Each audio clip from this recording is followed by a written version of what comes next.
భయంకరమైన పరిస్థితులు మన చెవిని వింటూ వస్తున్నాం అన్నమాట.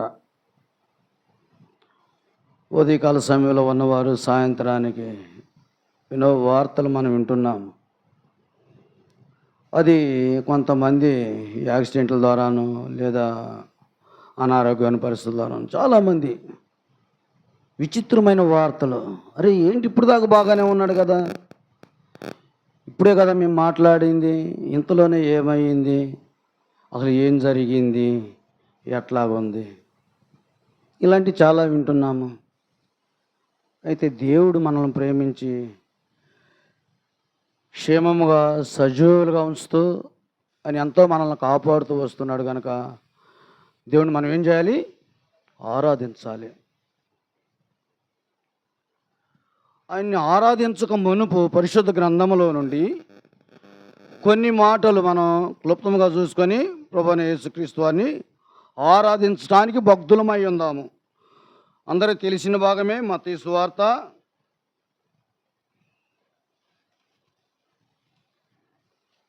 5వ అధ్యాయము. మత్తయి సువార్త 5వ అధ్యాయము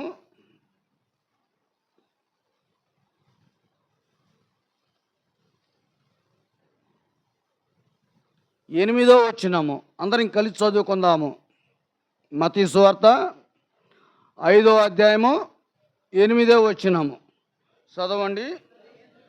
హృదయశుద్ధి గలవారు ధన్యులు, వారు దేవుణ్ణి చూచెదరు. మరోసారి చదువుకుందాము. హృదయశుద్ధి గలవారు ధన్యులు, వారు దేవుని చూచెదరు. దేవుని సహాయం కొరకు చిన్న ప్రార్థన చేసుకుందాం. మోకరించండి.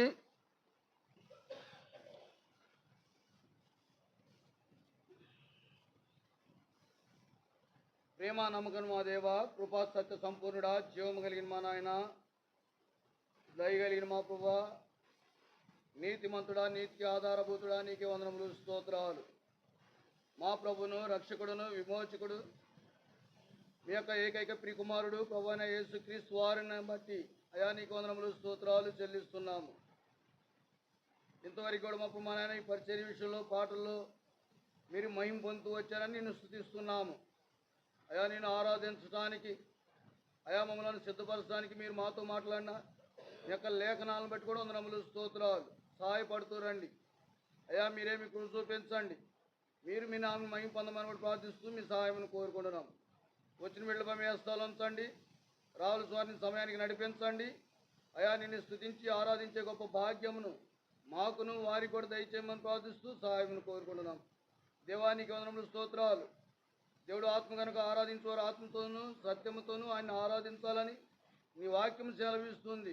అయా నిన్ను ఆరాధించడానికి, మేము సత్యము కలిగి ఉండటానికి మీ కృప అనుగ్రహించడానికి అయా మీరే మీ కృప చూపించండి. నీ దాసుడు అయా విజయ భాస్కర్ అన్న కూడా మా తండ్రి మరి మధురా నగరం వెళ్ళండి. నీ దాసుని కూడా బలపరిచి మీరే వాడుకుంటున్నామని ప్రార్థిస్తూ సహాయమని కోరుకుంటున్నాం. అయా అయోగ్యుని నన్ను కూడా జ్ఞాపకం చేసుకోండి. నీ సిలువు చాటు మరుగు చేయండి. నీ మరుగైన జ్ఞానమును దయచేయండి. అయా నీ పరిశుద్ధుల యొక్క పాదములు పట్టుకోవడానికి కూడా అర్హత లేని నన్ను మా ప్రభావ మీరు నిలబెట్టుకోవడానికి ఇచ్చిన ఈ గొప్ప అవకాశమును బట్టి వందనములు, స్తోత్రాలు. అయా తెరవబడిన ఆకాశమును అయా మా ప్రభావ నీ వెలుగును మా మధ్య నుంచమని కూడా ప్రార్థిస్తూ సహాయమును కోరుకుంటున్నాం. అయా నీ మందిర ఆవరణం చుట్టూ కూడా నీ కంచె, నీ కాపుదల, నీ భద్రతను ఉంచండి. చీకటి శక్తులు, అంధకార శక్తులను నజరైన యేసుక్రీస్తు వారి యొక్క పాదం కింద బంధించమని ప్రార్థిస్తూ సహాయమును కోరుకుంటూ ఘనత, మహిమా ప్రభావాలు నీకు ఆరోపిస్తూ యేసుక్రీస్తు వారి యొక్క ఉన్నతమైన నామం బట్టి ప్రార్థించి స్తుతించి అడిగి వేడుకున్నాం తండ్రి, ఆమేన్.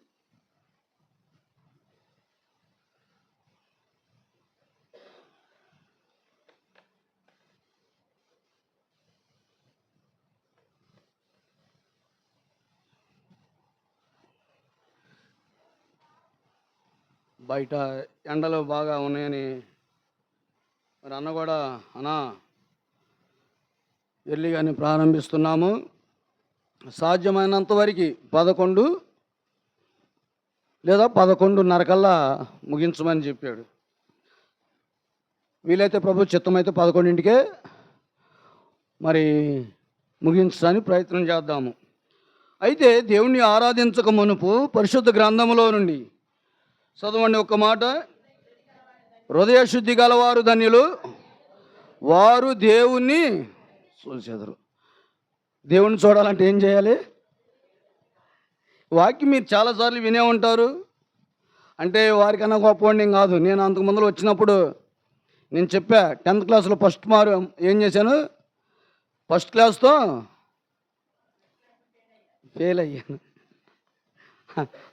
అన్ని సబ్జెక్టులు పోగొట్టుకున్నా. అదే చదువు మీద నాకు అంత ఇంట్రెస్ట్ ఉండేది కాదు. ఎందుకంటే స్కూల్కి వెళ్తా కూడా చదువు మీద అంత ఇంట్రెస్ట్ నేను చూపిలే. అయితే దేవుడు ఇచ్చిన జ్ఞానం చొప్పున దేవుడు నన్ను అనుదినం కూడా పోషిస్తూ బలపరుస్తూ వస్తున్నాడు అన్నమాట. అయితే దేవుడిచ్చిన కొలది, ఈ జ్ఞానం కొలది కొన్ని మాటలే మనం క్లుప్తంగా చూసుకుందాము. హృదయ శుద్ధి గలవారు ధాన్యులు వారు దేవుణ్ణి చూచెదరు. దేవుణ్ణి చూడాలంటే మనం ఎట్లాగా ఉండాలి? హృదయం శుద్ధిగా ఉండాలి. ఈ లోకంలో ఎవరినైనా చూడవచ్చు, కలెక్టర్ని చూడవచ్చు, సీఎంని చూడవచ్చు, పిఎంని చూడవచ్చు, ఇంకెవరినైనా చూడవచ్చు. వారిని చూడడానికి ఎలాంటి అర్హతలు లేవు, వాళ్ళతో మాట్లాడడానికి ఎలాంటి అర్హతలు లేవు. కానీ దేవుణ్ణి చూడాలంటే మాత్రము హృదయము శుద్ధిగా ఉండాలి. హృదయము శుద్ధి లేకుండా దేవుణ్ణి చూడాలన్నా, నిత్య రాజ్యంలో ఉండాలన్నా అది జరగని పని. దేవుని యొక్క మందిరానికి వెళుతున్నాము, దేవుని ఆరాధిస్తున్నాము, దేవుని యొక్క బలలో చేయించుతున్నాము అనుకునేది అది మనకి తాత్కాలికంగానే ఉపయోగపడింది. కానీ హృదయం మాత్రం శుద్ధిగా లేకుండా నువ్వు ఏ కార్యక్రమం చేసినా కానీ అది వ్యర్థమే.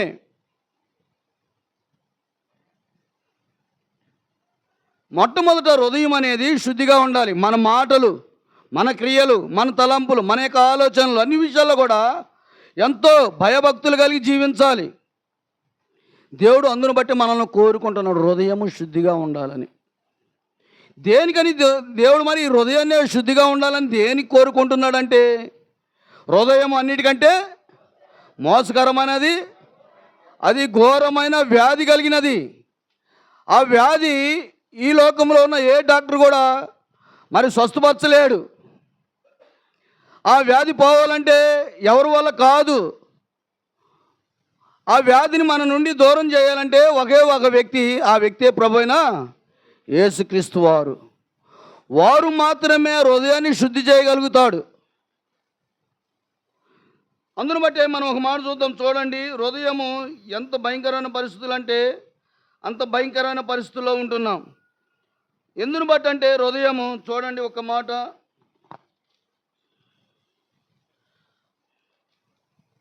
ఎబ్రీయులకు రాసిన పత్రిక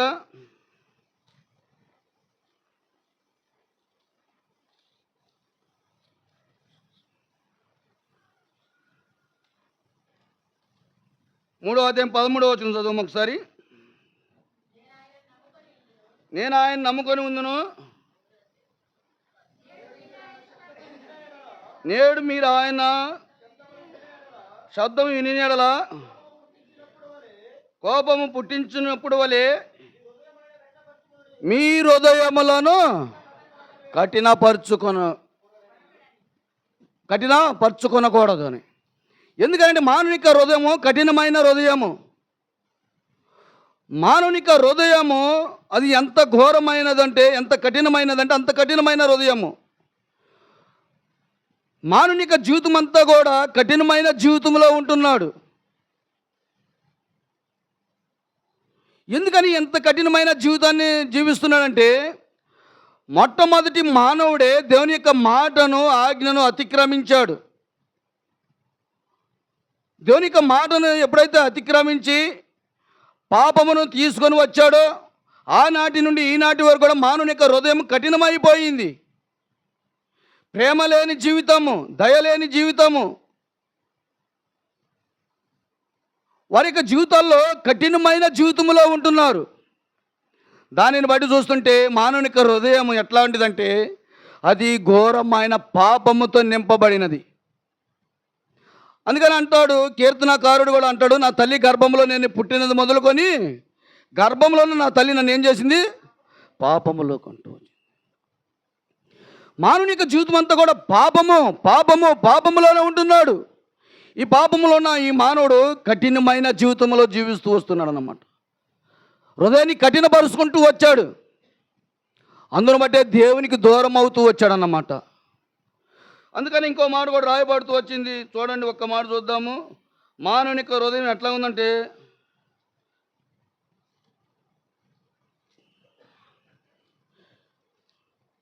అదే దాన్ని చదవండి.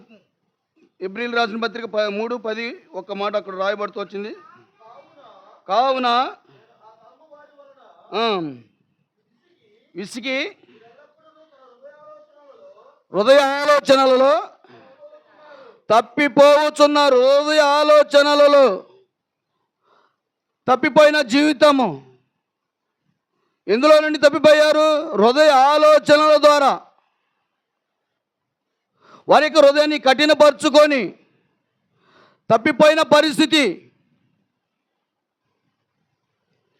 దేవుని నుండి తప్పిపోయాడు, దేవుని యొక్క ప్రేమ నుండి తప్పిపోయాడు, దేవుని యొక్క సహవాసం నుండి తప్పిపోయాడు, దేవుని యొక్క కృప నుండి తప్పిపోయాడు. మానవుని యొక్క జీవితము దేవునికి ఎడబాటుగా జీవిస్తూ వస్తున్నాడు. ఈ తప్పిపోయిన మానవుని దేవుడు మరలా ఏం చేశాడు? ప్రేమించడానికి దేవుడు ఇష్టపడుతూ వచ్చాడన్నమాట.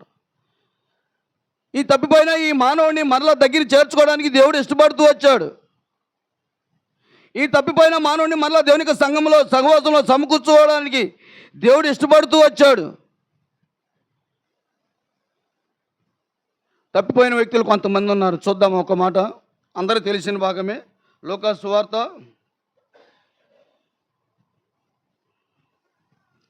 15వ అధ్యాయము 24వ వచనము. ఈ నా కుమారుడు తప్పిపోయి మరలా చనిపోయి మరలా బ్రతికెను, తప్పిపోయి దొరికినని చెప్పాను. అంతటా వారు సంతోష పడసాగిరి. వాళ్ళు సంతోషపడుతున్నారు. ఎందుకని సంతోషపడుతున్నారు అంటే తప్పిపోయిన కుమారుడు. ఇదంతా తెలిసిన భాగమే. ఈ తప్పిపోయిన కుమారుడు అనే దానికన్నా కూడా ఈ 11వ వచనం చదవండి ఒకసారి. మరియు ఆయన ఇట్లా, నేను ఒక మనుషునికి 2 కుమారులు ఉండేరి. వారిలో చిన్నవాడు, తండ్రి నాకు వచ్చు భాగం ఇమ్మని తన తండ్రిని అడగగా, అతడు వారికి తన ఆస్తిని పంచిపెట్టను. ఏమని అడిగాడు? తండ్రి నాకు రావాల్సిన భాగము. తండ్రిని అడుగుతున్నాడు, నాకు రావాల్సిన భాగం ఇమ్మని. బహుశా మరి తనకి భాగం అనేది ఎంత సంపాదించాడు? తండ్రికి ఎంత ఇచ్చాడు? మరి నేను చిన్నప్పటి నుంచి కూడా కష్టపడ్డాను కదా, ఇగో నేను ఎంతో సమకూర్చాను, నీకు కొంత డబ్బులు ఇచ్చాను, ధనముని ఇచ్చాను, నాది నాకు ఇవ్వంటే అది బాగుండిద్ది. ఇతనేమి ఇవ్వలా తండ్రికి. కానీ తండ్రి ఆస్తిలో నుంచి రావాల్సిన భాగం నాకు ఇమ్మంటున్నాడు. తండ్రి నుండి ఏం కోరుకున్నాడంటే తన యొక్క ఆస్తిని, తన యొక్క భాగాన్ని పంపకాలు చెయ్యి. 2 కుమారులు ఉన్నప్పుడు నాకు రావాల్సిన సగం వాట నాకు ఇమ్మంటున్నాడు. ఎంత భయంకరమైన పరిస్థితి. ఏం అడుగుతున్నానంటే, మానవుని యొక్క జీవితంలో మనం ఏం కోరుకుంటున్నారంటే దేవుడి నుండి ఆశీర్వాదములు కోరుకుంటున్నాడు. అయా నా జీవితంలో, అయా ఆశీర్వాదములు నా జీవితంలో అనేకమైన మేలు నింపమని కోరుకుంటున్నాడు. కానీ తనకు తగిన జీవితమును జీవించట్లేదు. తండ్రి దగ్గర జీవితం లేదు, తండ్రి యొక్క మార్గములో లేడు. ఇక్కడ ఏమని అంటున్నాడంటే నాకు రావాల్సిన భాగము. ఆస్తిలో సగం భాగాన్ని కోరుకుంటున్నాడు, మంచిదే. కానీ ఇక్కడ ఏమని రాయబడి? తప్పిపోయిన కుమారుడు అంటున్నాడు. ఇక్కడ ఏమని రాయబడాలి? అయా ఆస్తి తీసుకొని దూరమైన కుమారుడు అని రాయబడితే బాగుండేదేమో. ఆస్తి తీసుకొని మరి తండ్రిని దూషించిన కుమారుడు అని రాస్తే ఎంత బాగుండేదేమో. ఆస్తి తీసుకొని తండ్రికి దూరముగా వెళ్ళిపోయాడని రాస్తే ఎంత బాగుండేదేమో. కానీ ఇక్కడ ఏం జరుగుతుందంటే తనకి తప్పిపోయిన కుమారుడు అని రాయబడుతుంది. దేంట్లో తప్పిపోయాడు? ఇక్కడ 3 విషయాలు మనం జ్ఞాపకం చేసుకోవాలి. ఈ కుమారుడు ఏం చేశాడంటే తప్పిపోవటం అనేది ఆస్తిలో తప్పిపోలా. తండ్రి రావాల్సిన భాగం తీసుకున్నాడు, అంతా బాగానే ఉంది. కానీ తప్పిపోవడం అంటే దేవుని యొక్క మార్గములో నుండి తప్పిపోయాడు. తండ్రి యొక్క మార్గము, అయ్యా నువ్వు వెళ్ళే మార్గం మంచిది కాదు, అయ్యా నువ్వు నడిచే మార్గం మంచిది కాదు, అయ్యా నువ్వు అట్లా వెళ్ళమాకు, ఎంతకాలం ఉన్న ఈ ఆస్తి నీదే కదా అని చెప్పినప్పటికీ కూడా వినుకోకుండా నాకు రావాల్సిన భాగము, తన యొక్క హృదయాన్ని కఠినపరుచుకుంటున్నాడు. ధైర్యంగా వెళ్ళాడు, నాకు రావాల్సిన భాగం నాకు ఇమ్ము. హృదయాన్ని కఠినపరుచుకునే పరిస్థితులు ఎంత భయంకరమైన పరిస్థితి. అని ఇంకో దాంట్లో ఇది ఏంట్లో తప్పిపోయాడంటే దేవుని యొక్క ప్రేమలో, తండ్రి యొక్క ప్రేమలో తప్పిపోయాడు. తండ్రి యొక్క ప్రేమకు దూరం అవుతూ వచ్చాడు. తండ్రి యొక్క సహవాసాన్ని కోల్పోతూ వచ్చాడు. తండ్రి యొక్క ఇంటిని కోల్పోతూ వచ్చాడు. దూరముగా వెళ్ళిపోతానికి ఇష్టపడుతూ వచ్చాడు. నాకు రావాల్సిన భాగము, కఠినమైన జీవితము, తిరుగుబాటు జీవితము, తండ్రి అంటే కూడా గౌరవం లేని జీవితము. తన జీవితంలో ఏం కోరుకుంటున్నాడంటే లోకాన్ని కోరుకుంటున్నాడు. అందుకని ఇంకో మాట కూడా రాయబడుతూ వచ్చింది, అక్కడే చదవండి ఒకసారి. కొన్ని దినములైన తరువాత ఆ చిన్న కుమారుడు సమస్తమును కూర్చుకొని దూరదేశమునకు ప్రయాణమై, దూరదేశమును ఎంత దూరం అండి? ఏదైనా పక్కనూరికా? ఎందుకంటే తను కోరుకున్నది ఏంటంటే దూరదేశము, తండ్రి నుండి దూరముగా వెళ్ళాడు. ఎవరు కూడా నానేవాళ్ళు కనబడకూడదు, బంధువులు కనబడకూడదు, స్నేహితులు కనబడకూడదు. మరి ఎవరు కూడా తండ్రి దగ్గర నుండి వార్త ఏది తీసుకురాకూడదు. అంత దూరముగా వెళ్ళిపోయాడు. ఏం తీసుకొని? తండ్రి యొక్క ఆస్తిలో నుండి తనకు రావాల్సిన భాగముని తీసుకొని దూర ప్రాంతానికి వెళ్ళాడు. ఈ దూరం అనేది దేన్ని చూపిస్తుందంటే ఎడబాటు.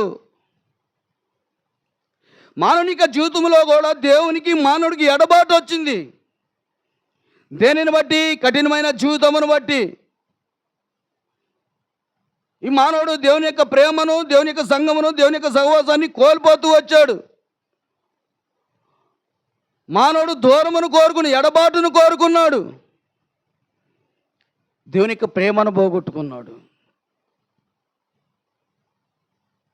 అందుకని అంటాడు, ఇంకో మాట కూడా అక్కడే రాయబడుతూ వచ్చింది చూడండి. అదంతా ఖర్చు చేసిన తర్వాత ఆ కరువు వచ్చిందంట. అదంతా మరి ఎట్లాంటి జీవితం అంటే అక్కడ అదంతా ఖర్చు అయిపోయిన జీవితం. అంతా కూడా దేవుడు ఏమి ఇవ్వాలో అన్నీ ఇచ్చాడు. అయ్యా ఇదిగో ఈ పొలంలో అన్నీ కూడా నువ్వే తిను, అన్ని ఫలాలు తిను.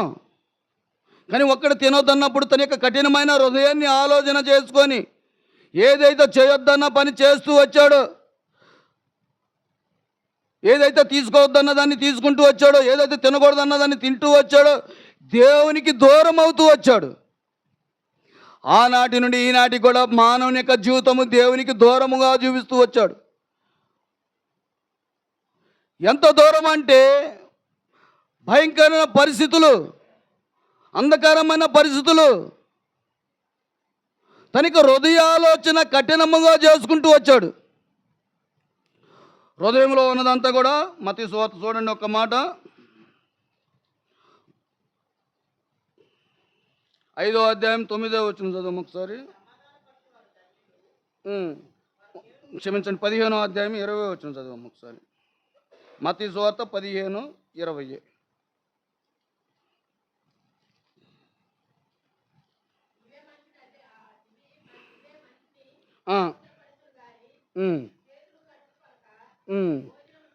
పంతొమ్మిది కూడా చదువు ఒకసారి.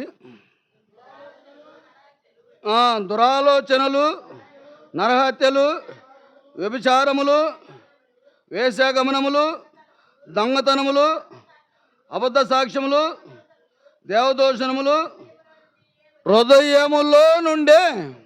హృదయములో ఏముంది? ఇవన్నీ కూడా హృదయములో ఉన్నాయి. హృదయంలో నుండి వచ్చాయి ఇవన్నీ.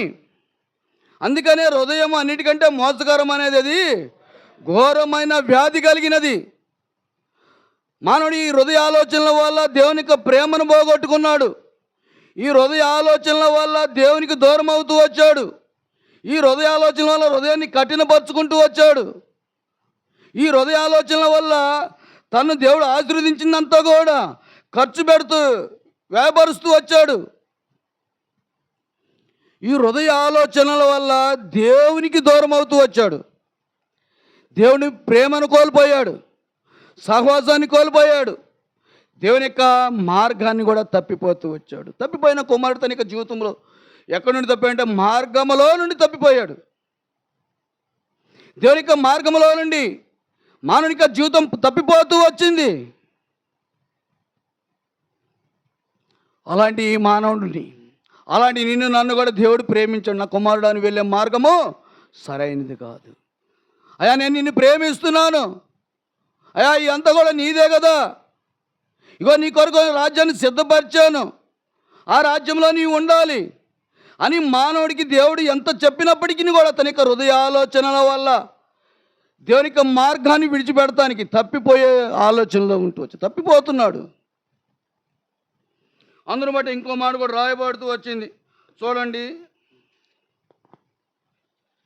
అదే మత్తయి సువార్త 9:4 కూడా ఒక మాట రాయబడుతూ వచ్చింది. చదువు ఒకసారి.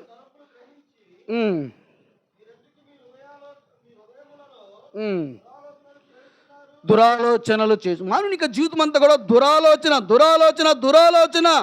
ఈ తప్పిపోయిన కుమారుడు తనకి హృదయంలో కూడా దురాలోచన కలిగి ఉన్నాడు. నా కుమారుడు నాకు రావాల్సిన భాగమేమో బహు దూర ప్రాంతం వెళ్ళాడు. తనకు కలిగిందంతా కూడా ఖర్చు పెడుతూ వచ్చాడు, సంతోషించాడు, స్నేహితులతో ఎంజాయ్ చేశాడు. ఆ తర్వాత ఏమైంది? ఆ దేశంలో గొప్ప కరువు వచ్చిందంట. కరువు దేన్ని చూపిస్తుందంటే శ్రమను చూపిస్తుంది. కరువు దేన్ని చూపిస్తుందంటే వ్యాధులను చూపిస్తుంది. కరువు దేన్ని చూపిస్తుందంటే బ్రతకలేని జీవితాన్ని చూపిస్తుంది. కరువు దేన్ని చూపిస్తుందంటే మన యొక్క జీవితము అగోచరము. దేనిని బట్టి వచ్చింది ఇదంతా? ఎందుకు జరిగిందంటే తండ్రి నుండి ఏమయ్యాడు? దూరం అయ్యాడు.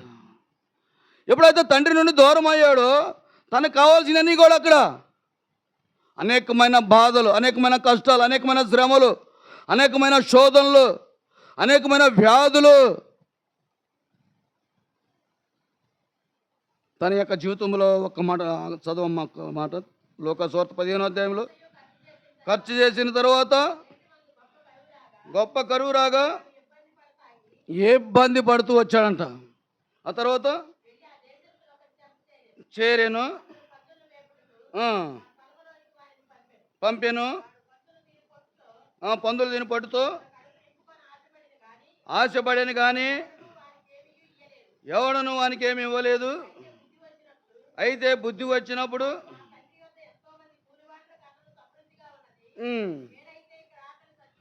ఇక్కడ ఆకలితో దేన్ని బట్టి? మరణాంధకారమైన పరిస్థితుల్లోకి వెళ్ళాడు. దేనిని బట్టి? ఆయన యొక్క జీవితంలో తండ్రి నుండి దూరం అవుతూ వచ్చాడు. దేనిని బట్టి? తండ్రి యొక్క ప్రేమను కోల్పోతూ వచ్చాడు. దేనిని బట్టి? తండ్రి యొక్క సహవాసాన్ని కోల్పోతూ వచ్చాడు. దేనిని బట్టి?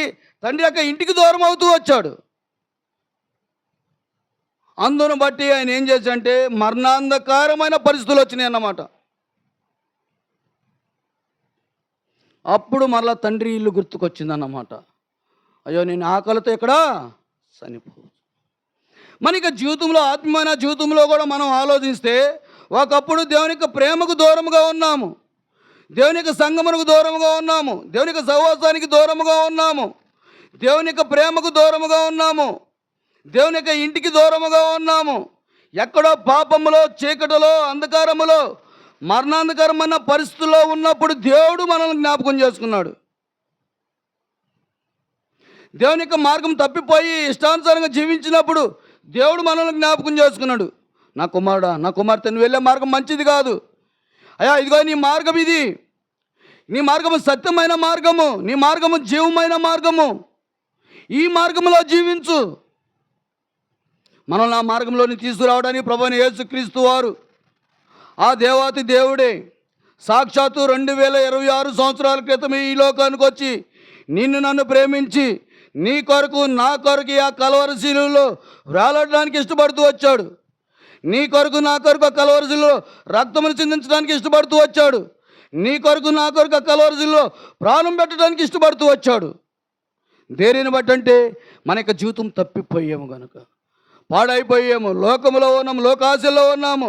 మరణాంతకమైన పరిస్థితులు ఉన్నప్పుడు మనం మరణించి నిత్య నరకానికి వెళ్ళటం ఆయనకి ఏమాత్రం ఇష్టం లేదు కనుక మనల్ని ప్రేమించి మరలా ఈ లోకానికి వచ్చాడు. తనకి మార్గములోనికి తీసుకొచ్చాడు. మనల్ని ప్రేమించాడు. తనకి ఇంటిలోని తీసుకొని వచ్చాడు. మనల్ని ప్రేమించాడు. తనకి సంఘంలోని తీసుకొని వచ్చాడు. అందును బట్టి మనం ఏం చేయాలంటే దేవుణ్ణి ఆరాధించాలి. నిజమే ప్రభా, ఒకప్పుడైతే నీ మార్గం తెలియదు, ఒకప్పుడు నీ సన్నిధానం తెలియదు, ఒకప్పుడు నీ సహవాసం తెలియదు, ఒకప్పుడు నీ ప్రేమ తెలియదు. నీకు దూరముగా బ్రతుకుతున్నానయ్యా. ఒకప్పుడు నా జీవితం అంతా కూడా లోకమే, ఒకప్పుడు నా జీవితం అంతా కూడా ఇక లోక ఆశలే, ఒకప్పుడు నా జీవితం అంతా కూడా అదే సంతోషం అనుకున్నాను. కానీ అది మరణానికి దారితీస్తుందన్న సంగతి గుర్తించలేకపోయాను. అయ్యా, నేను నిజంగానే లోకంలో మరణించి ఆ నిత్య నరకానికి వెళ్ళేవాడినేమో. ఆ నరకం నుండి తప్పించడానికి మీ ప్రియకుమారుడు ప్రభువైన యేసుక్రీస్తు నా కొరకు ఈ లోకానికి పంపించారు. అయ్యా, మీరు పొందిన దెబ్బల చేత, మీరు కార్చిన ప్రశస్తమైన రక్తము ద్వారా నన్ను కడిగి శుద్ధులుగా చేసి ఇప్పుడైతే నీ సంఘములోనికి, నీ సహవాసంలోనికి నన్ను తీసుకొచ్చినందుకు అయ్యా ఏమిచ్చినా రుణస్తున్నాను ఒప్పుకొనుసు ఆయన స్తుతించి ఆరాధించాలి. చూడండి ఎట్లా చేసి అంటే మనల్ని ఒక మాట చూద్దాం. చూడండి, యెషయా గ్రంథము 5వ అధ్యాయము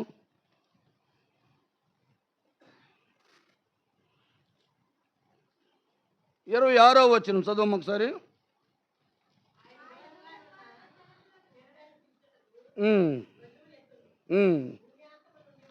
ఆయన దూరముగా ఉన్న జనములను పిలుచుటకు ధ్వజము ఎత్తాను. ఆయన మనం దూరంగా ఉన్న మనలను తనకు సమీపస్తులుగా చేస్తూ వచ్చాడు. దూరంగా ఉన్న మనలను తనకి సంఘంలోనికి వరకు పిలుచుకున్నాడు. దూరంగా ఉన్న మనలను ఆయన ఎంతగానో ప్రేమించడానికి పిలుచుకున్నాడు. దూరంగా ఉన్న మనలను తనకి సహవాసంలోనికి తీసుకున్నాడు. ధ్వజమెత్తాడంట. నా కుమారుడా, నువ్వు నా దగ్గరికి రా, నా కుమార్తె నువ్వు నా దగ్గరికి రా. ఇదిగో ఈ మార్గము, ఇది సత్యమైన మార్గము. ఆయన ఎట్లాంటి వాడు మన దేవుడు? ఆయన మార్గము సత్యమైనది, జీవమునై ఉన్నది. జీవమైన మార్గము. కొన్ని మార్గాలు లోక సంబంధమైన మార్గాలు ఉన్నాయి. తిరిగి రాని మార్గం అని ఉన్నది, వంకర మార్గం అని ఉన్నది. ఆ మార్గంలోనికి వెళ్తే తిరిగి రారు. మనం ఏ మార్గంలో ఉన్నాము? ఎక్కడో లోకములో ఉన్న మనలను, పాపంలో ఉన్న మనలను, చీకటిలో ఉన్న మనలను. కీర్తనలో కూడా ఒక మాట ఉంది చూడండి, మన జీవితం ఎట్లా ఉందంటే కీర్తన 107వ అధ్యాయము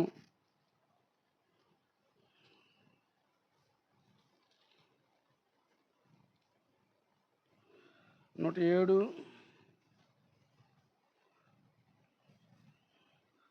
14వ వచనం చదువు ఒకసారి. వారి కట్లను తెంపివేసి చీకట్లో నుండి మరణాంధకారములోనున్న మనలను. చాలమ్మ, ఎక్కడున్న మన జీవితము? మరణాంధకరమైన పరిస్థితులు, చీకటి పరిస్థితి, అంధకారమైన పరిస్థితి, వెలుగును చూడలేని పరిస్థితి. అలాంటి మనలను దేవుడు ప్రేమించాడు. దేవుని యొక్క సంఘంలోని తీసుకొని వచ్చాడు. మరణాంధకరమైన పరిస్థితిలో ఉన్న మనలను ప్రేమించాడు. దేవుని యొక్క సహవాసంలోనే తీసుకొచ్చాడు. మరణాంధకరమైన పరిస్థితిలో ఉన్న మనల్ని ప్రేమించాడు. దేవుడు మనల్ని ఎడల ఎంతో కృప చూపిస్తూ వచ్చాడు. అందుని బట్టి దేవుని మనం ఏం చేయాలంటే ఆరాధించాలి. మొదటి పేతురు రాసిన పత్రిక ఒక మాట చదువుకొని మనం ఆరాధనలోకి వెళ్దాము.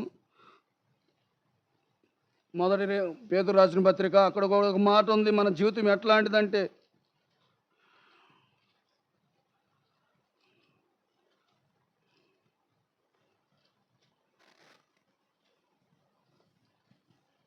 2వ అధ్యాయము 9వ వచనం చదువు ఒకసారి.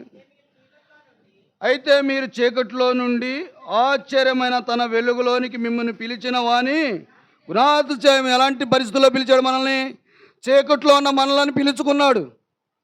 దూరంగా ఉన్న మనలను దేవుడు ఏం చేశాడు? పిలుచుకున్నాడు. పిలిచి ఏం చేశాడు? తన యొక్క వెలుగులోనికి, తన యొక్క సంఘములోనికి, తన యొక్క సహవాసంలోనికి, తన యొక్క మార్గములోనికి మరలా మనలను సమకూర్చుకున్నాడు. ఇందును బట్టి తప్పిపోయిన మన జీవితం, పాడైపోయిన జీవితము, లోకకరమైన జీవితము, మరణాంధకరమైన పరిస్థితులు, దేవునికి దూరమైన జీవితాన్ని మరలా దేవుడు సమకూర్చుకుంటూ వచ్చాడు. అందరూ బట్టి తప్పిపోయిన కుమారుడు అంటున్నాడు, నా తండ్రి ఇంట్లో అనేక మంది పనివారు ఉన్నారు, నాకు తండ్రి ఇంటికి వెళ్దామని చెప్పేసి ఎప్పుడైతే వచ్చాడు తప్పిపోయిన కుమారుడు మరలా దొరికాను. అందరూ బట్టి దేవుడు మన ఎడలో ఎంతో ప్రేమ చూపిస్తున్నాడు, ఎంతో కృప చూపిస్తున్నాడు. అందరూ బట్టి మనం ఏం చేయాలంటే దేవుడిని ఆరాధించాలి. నిజమే ప్రభువా, తప్పిపోయిన కుమారుడు వలె నా జీవితంలో ఒకప్పుడు నేను గుర్తించలేకపోయాను, నీ ప్రేమకు దూరముగా ఉన్నాను, నీ సంగమునకు దూరముగా ఉన్నాను, నీ ఇంటికి దూరముగా ఉంటూ వచ్చాను. అందరూ బట్టే అయ్యా నేను ఏమి చేయలేని వాడిగా ఉంటూ ఉన్నాను. అందును బట్టే నేను మరణాంధకరమైన పరిస్థితిలో ఉన్నప్పుడు నన్ను జ్ఞాపకం చేసుకుని నన్ను ప్రేమించారు, నా కొరకు ఈ లోకానికి వచ్చారు. నా యొక్క మరి పాపమును బట్టి, నా యొక్క అవిధేయతను బట్టి, నా యొక్క అనాలోచనలను బట్టి నేను పొందవలసిన శిక్షను మీరు భరించడానికి ఇష్టపడుతూ వచ్చారు. నేను పొందవలసిన శిక్షను మీరు మోయడానికి ఇష్టపడుతూ వచ్చారు. అయ్యా నా పాప భారం అంతా కూడా చిలువ రూపంలో మీరు మోసారు. అయ్యా నా కొరకు ఆ కలవరి శిలువలో వేలాడుతూ వచ్చారు. అయ్యా నా కొరకు ఆ కలవరి శిలువలో ప్రశస్తమైన, పరిశుద్ధమైన, నిష్కలంకమైన, ఏ పాపం లేని రక్తమును నా కొరకు చిందించారు. నా కొరకు ఇంత క్రైమ్ చెల్లించినందుకు ఏమిచ్చినా రుణస్తున్నాను ఒప్పుకోను. ఎక్కడో దూరంగా నన్ను పిలుచుకున్నారు, ఎక్కడో దూరంగా నన్ను సమీపస్తులుగా చేసినందుకు, నీ సంఘంలో నన్ను సమకూర్చుకున్నందుకు అయ్యా నిన్ను స్తుతిస్తున్నాను, నేను ఆరాధిస్తున్నాను ప్రభు.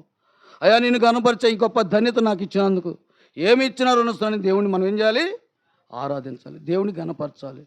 దేనిని బట్టి అంటే దూరంగా ఉన్న మనలను సమీపస్తులుగా చేశాడు, దూరంగా ఉన్న మనలను దేవుడు ప్రేమిస్తూ వచ్చాడు, దూరంగా ఉన్న మనలను దేవుని యొక్క సంఘము సహవాసంలో తీసుకొచ్చాడు. కనుక మనం ఏం చేయాలి? దేవుణ్ణి ఆరాధించాలి. ఈ మాటలను బట్టి దేవుణ్ణి మనం ఆరాధిద్దాము.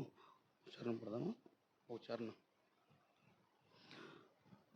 చరణం పాడుకొని మన ఆయన పరిశుద్ధమైన దేవ యేసు ప్రభువాని కొందరంలో స్తోత్రాలు. పోయిన ప్రభుదినం నుండి నూతనమైన ప్రభుదినం వరకు కూడా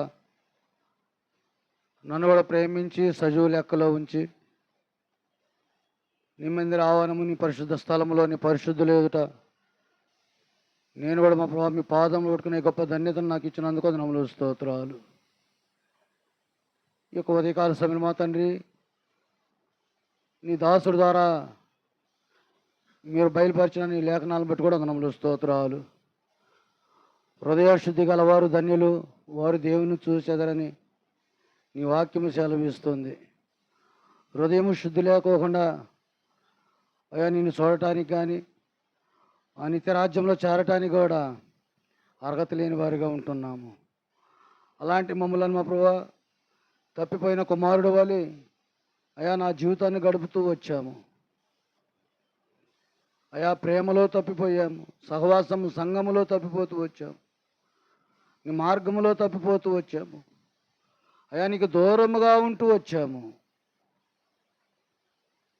అయా కలిగినదంతా కూడా వ్యర్థపరుస్తూ తప్పిపోయిన కుమారుడు ఏ విధంగా అయితే మరణాంధకరమైన పరిస్థితుల్లోనికి వెళ్ళాడు, అంతకన్నా కూడా ఘోరమైన మరణాంధకరమైన పరిస్థితుల నా జీవితాన్ని గడుపుతూ వచ్చాము.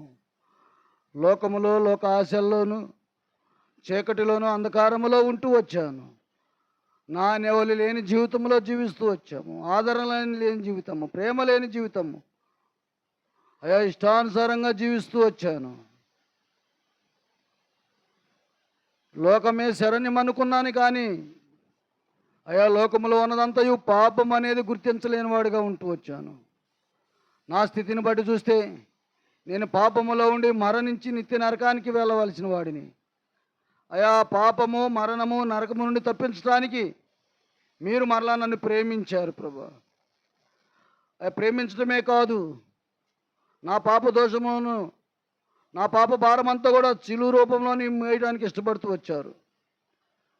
అయ్యా, నా కొరకు కలవరి శిలువలో ప్రశస్తమైన రక్తమును, పరిశుద్ధమైన రక్తమును, నిష్కలంకమైన రక్తమును మీరు చిందిస్తూ వచ్చారు. ఆ రక్తం ద్వారా నా ప్రతి పాపమును కడిగి శుద్ధులుగా చేసి, ఇప్పుడైతే మా ప్రభు నీ సంఘంలోనికి, సహవాసంలోనికి మా ప్రభా నీకు సమీపస్తులుగా నన్ను చేసుకున్నందుకు వందనములు, స్తోత్రాలు. నా పాప భారం అంతా కూడా మా తండ్రి శిలువ రూపంలో మీరు మోయడానికి ఇష్టపడుతూ వచ్చినందుకు వందనములు, స్తోత్రాలు. నా కొరకే కలవరి శిలువలో కొరడా దెబ్బలు భరించడానికి ఇష్టపడినందుకు వందనములు, స్తోత్రాలు. అయ్యా, నా కొరకే కలవరి శిలువలో ప్రాణం పెట్టినందుకు వందనములు, స్తోత్రాలు. అయ్యా, సమాధి చేయబడి తిరిగి లేచినందుకు వందనములు, స్తోత్రాలు ప్రభా. మరలా నా కొరకే రాబోతున్నందుకు కూడా వందనములు, స్తోత్రాలు చెల్లిస్తున్నాము. ఇంత గొప్ప రక్షణ, నిరీక్షణ నాకు ఇచ్చినందుకు ఏమిచ్చినా రుణస్తున్నాను ఒప్పుకొనుచు నా కొద్ది స్తుతి ఆరాధన నా సొంత రక్షకుడైన యేసుక్రీస్తు పాదసన్నిధిలో ఆరాధించి అర్పిస్తున్నాము తండ్రి. ఆమేన్.